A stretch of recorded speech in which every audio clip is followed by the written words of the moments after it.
Good afternoon বন্ধুরা, চলে এসেছি হ্যাশট্যাগ আমরা সকলের টপিক নিয়ে। আজকে আমাদের চারটে বিষয়, একটা ছোট্ট করে একটা অনুগল্প বলার। তো চারটে ছোট ছোট শব্দ দেওয়া হয়েছে, সেটা হচ্ছে হাবিজাবি, পিয়ানো, ফেরিওয়ালা, আস্তাকুর। তো এই চারটে শব্দ দিয়ে কিছু একটু বলা অনুগল্প। তো একটা ছোট্ট প্রচেষ্টা আমার তোমাদের সঙ্গে শেয়ার করি। কর্নেল সুব্রত সেন আজ রিটায়ার করলেন। আলো জ্বলা গাড়ি যখন তাকে বাংলোয় নামিয়ে দিয়ে ফেরত যাবে, মনটা তখন কিন্তু খুব ভার ওনার। এতকাল দেশ সেবা করে এসেছেন, দুখানা যুদ্ধ সামনাসামনি ফেস করা চারটিখানি কথা না। জীবনটা তার এই খাতেই চলছিল। হঠাৎ যেন থমকে গেছে। হঠাৎই সামনে চোখে পড়তে দেখলেন এক ফেরিওয়ালা রোজই যায় তার বাংলোর সামনে দিয়ে। আজ পাশেই একটি আস্তাকুরের সামনে কি যেন দেখছেন এক দৃষ্টে অবাক হয়ে। থোড়া দেখ কে আইয়ে তো ক্যা হুয়া, কর্নেল স্যার হেল্পারকে বলেন। ততক্ষণে ফেরিওয়ালার হাতে কাপড়ে জড়ানো ছোট্ট একটু শিশুর কান্না কানে আসতে কিন্তু লেগেছে। গাড়ির দরজা খুলে নিচে নেমে আসেন কর্নেল সেন। ওহো, এর তো সারা গায়ে ঘা।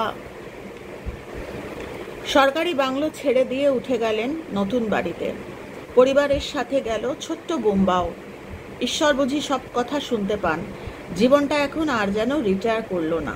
ছেলে মেয়েরা সব বিদেশে, কর্তা গিন্নির সংসার, গিন্নি সারাক্ষণ বুটিক নিয়ে ব্যস্ত। কর্নেল সেন যেন নতুন জীবন পেয়ে গেলেন বুম্বাকে নিয়ে। সকাল থেকে তাকে নিয়ে দৌড়তে যাওয়া, বিভিন্ন রকম এক্সারসাইজ করা, একসাথে খাওয়া দাওয়া, এসব নিয়ে ব্যস্ত। তর তাজা ইয়াং ম্যান হয়ে উঠেছিল বুম্বা। চোখে পড়ে গেল একদিন আর্মি ক্যান্টনমেন্টের ট্রেনারের রিকোয়েস্ট আসলো বুম্বার জন্য। এক কথায় রাজি কর্নেল সেন। হালকা সুর তুলেছেন কর্নেল সেন পিয়ানোতে। পাশেই সোফায় বসেছিল বুম্বা। চোখের কোণ দিয়ে 2-4 ফোঁটা জল গড়িয়ে পড়ছিল। কর্নেল সেনও কাঁদছেন। ঘণ্টাখানেক ব্যাস, তারপর বুম্বার যাওয়ার সময় হলো। আপাতত বছর 2 ট্রেনিং চলবে, তারপর পোস্টিং। দিন যায়, সপ্তাহ যায়, মাস যায়, বছর চলে গেল। কর্নেল সেনের সুযোগ হলো বুম্বার সাথে দেখা করতে যাওয়ার। উফ, সে কি অভিজ্ঞতা বলা দায়। সব কিছু ফেলে ছুটে এসেছিল বুম্বা, তরতাজা চকচকে ট্রেন্ড আর্মি গাই। পোস্টিং হয়ে গেছে, চলে যাচ্ছে ঠিক 2 দিন বাদে কাশ্মীর কুপওয়ারাতে। এখন ওখানেই থাকতে হবে। আদরে আদরে ভরিয়ে দিয়েছিল দুজনকে। বুম্বার ট্রেনারের সাথে পরিচয় হলো। চাবুকের মতো চেহারা তার। খুব আলাপ হয়েছে বুম্বার সাথে। সন্ধে প্রায় 7টা। টিভিটা খুলতেই খবর আসছে সমানে 4 জন উগ্রপন্থীকে ঘিরে ফেলেছে সেনা। কাশ্মীর পুলিশ, সিকিউরিটি ফোর্স একসাথে জয়েন্ট অপারেশন।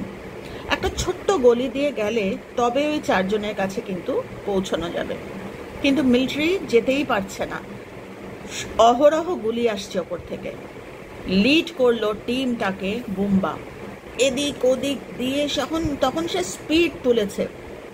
কোনো গুলি যেন তার গায়ে লাগছিল না। একদম ঝর্ণার জলের মতো সে একদম চিকচিক করে বেরিয়ে যাচ্ছে। রাস্তা ক্লিয়ার করতে করতে সে বিদ্যুতের গতিতে এগিয়ে চলেছে সামনের দিকে। পিছন ঢুকে পড়ে ফোর্স। সব যুদ্ধ শেষ। 4 জন ধরা পড়েছিল। তীব্র গতিতে ধেয়ে আসা একটি বুলেট মাথায় এসে লাগে ছোট্ট বুম্বার। একটি জীবন শেষ। মিলিটারি পদক নিতে গিয়েছিলেন কর্নেল সেন।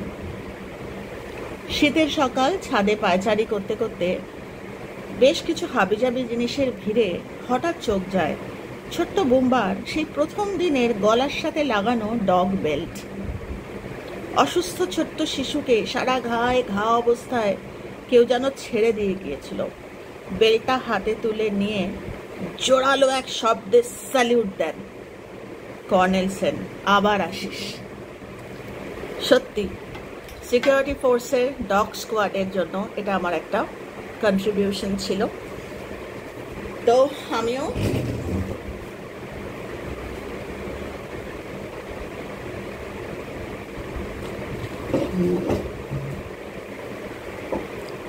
ডগ স্কোয়াডের জন্য আমার এটা ছোট্ট একটা প্রচেষ্টা ছিল। ওদের কথা আমি খুব ভাবি যে এদের জন্য এমন জায়গায় যেখানে সেনা পৌঁছতে পারে না, এরা পৌঁছে যায়। তো অনেক অনেক ছোট ছোট বুম্বারা কিন্তু অনেক এরকম শহীদ হয়েছে। কানে খবর আসলে প্রথমে চোখটা ভরে ওঠে জলে, কিন্তু পরে ভাবি এরা তো দেশ সেবায় নিয়োজিত প্রাণ। তো নেক্সট বার্থ এদের মানুষের জন্ম, মানুষের বার্থ হোক, এরা আবার ফিরে আসুক।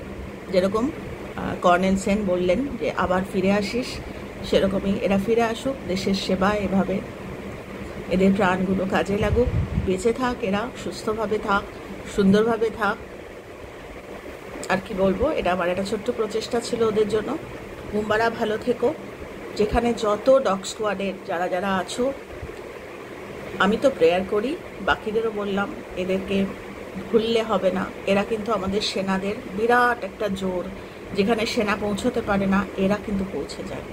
তো ভালো থেকো তোমরা। বুম্বাদের উদ্দেশ্য বলছি, যে যেখানে আছো ডগ স্কোয়াড, শুধু ভারতীয়দের কথা বলছি না, সব জায়গায় সেনাদের যে এই যে স্কোয়াডটা, ডগ স্কোয়াড, সেনা হোক, পুলিশ হোক, মানে সিকিউরিটি ফোর্সের প্রত্যেকের জন্য প্রার্থনা, তোমরা ভালো থেকো।